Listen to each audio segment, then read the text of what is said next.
મળતી માહિતી મુજબ સલાબતપુરા પોલીસ માણસો પેટ્રોલિંગમાં હતા. દરમિયાન પોલીસ ટીમને એક ચોક્કસ બાતમી હકીકત મળી કે ઉમરવાડા પાવર હાઉસની પાછળ પીડી રેશમવાલા બિલ્ડિંગની સામે રોડ ઉપર કેટલાક ઈસમો પિકઅપ 4 વ્હીલ ટેમ્પોમાં ગૌમાંસનો જથ્થો ભરીને કાર્ટિંગ કરવા માટે ભેગા થયા છે.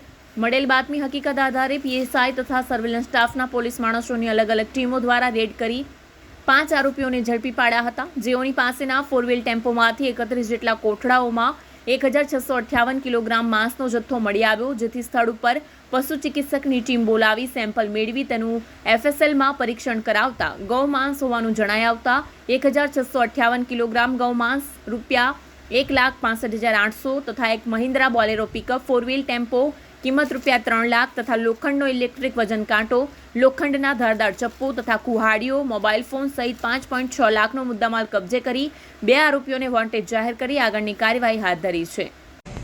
ગુજરાતમાં ગૌ હત્યા પ્રતિબંધ છે, તેમ છતાં અમુક ટપોરીઓ, અમુક ઈસમો જે રીતનું ગૌમાંસનો વેપલો કરે છે એ ખૂબ સમાજ માટે કલંકિત બાબત છે.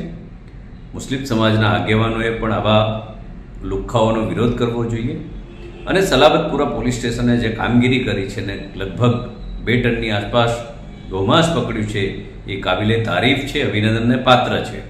5 ઈસમો પકડ્યા છે, 5 લાખનો મુદ્દામાલ સહિત કબજે કરેલ છે, 2 આરોપીઓ વોન્ટેડ છે.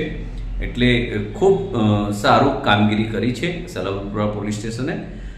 આગામી સમયમાં રમઝાન આવે છે, આપણી કોમી એકતા એકલાસ જળવાઈ રહે, તહેવારો જળવાઈ રહે, કોઈ પણ જાતનું વાયોલન્સ ન થાય એનું કાર્ય કરવું હોય તો સમાજના તમામ લોકોએ જાગૃત રહેવું પડે અને ગૌમાંસ કે ગૌ હત્યા ક્યારે પણ ચલાવી નહીં લેવાય.